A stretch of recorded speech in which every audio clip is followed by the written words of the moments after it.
તો કેમ છો મિત્રો, આજના વિડીયોમાં મિત્રો આપણે વાત કરશું અપકમિંગ આઈપીઓની। બાકી હજી એક પણ આઈપીઓની તારીખની અનાઉન્સમેન્ટ થઈ નથી, એટલે અપકમિંગ છે। ટૂંક સમયમાં જ આપણને આઈપીઓ જોવા મળી શકે છે। તે આઈપીઓની આપણે આજના વિડીયોમાં વાત કરશું।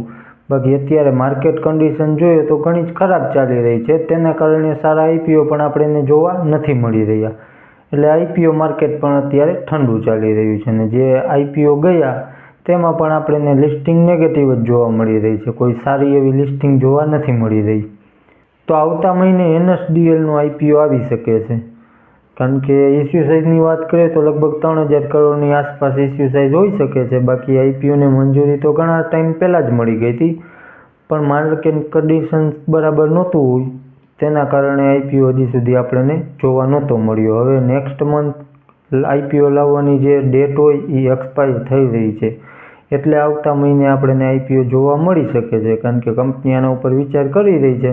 કારણ કે નેક્સ્ટ મંથ એક્સપાયર થાય છે ડેટ આઈપીઓ લાવવાની, જે લાસ્ટ ડેટ હોય તે, એટલા માટે કંપની વિચારે છે કે નેક્સ્ટ મંથ આઈપીઓ આવી શકે।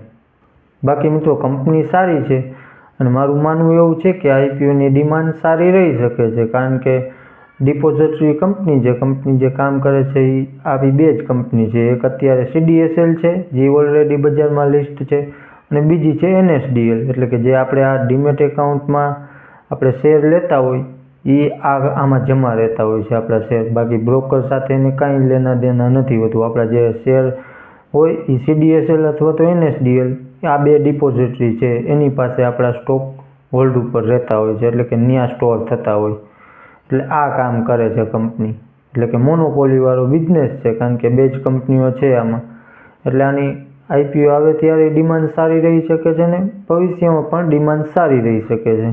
તો મિત્રો આ વર્ષના મોટા આઈપીઓની વાત કરીએ તો તે આઈપીઓની ઘણા જ લોકો રાહ જોઈ રહ્યા છે। તે છે જીઓ ટેલિકોમનો આઈપીઓ અને રિલાયન્સ રિટેલનો આઈપીઓ। તો આ પણ આઈપીઓ આપણને 2025માં જોવા મળી શકે છે, અને આની હજી કાંઈ એનાઉન્સમેન્ટ થઈ નથી। પછી આવશે કે નહીં આવે આઈપીઓ એ તો આપણને આવનાર સમયમાં ખબર પડી જ જશે કે આઈપીઓ આવશે કે પછી ડીમર્જર કરશે, તે આપણને આવનાર સમયમાં ખબર પડી જ જશે। ત્યાર પછી છે મિત્રો બોટનો આઈપીઓ। આને તો ડીઆરએચપી ઘણા સમય પહેલાં ફાઇલ કરી હતી, પછી પાછી કેન્સલ કરી નાખી હતી, ને હવે પાછી ડીઆરએચપી ફાઇલ કરવા જઈ રહ્યું છે, આવા ન્યૂઝ છે।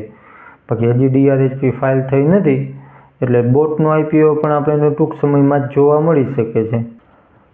તો મિત્રો આ હતી આપણી આજની અપડેટ। વિડીયો સારો લાગ્યો હોય તો એક લાઇક કરી દેજો, ચેનલમાં નવો હોય તો સબસ્ક્રાઈબ કરી દેજો, બાકી મોકલી દેજો તમારા મિત્રોને। ચાલો મળશું નેક્સ્ટ વિડીયોમાં।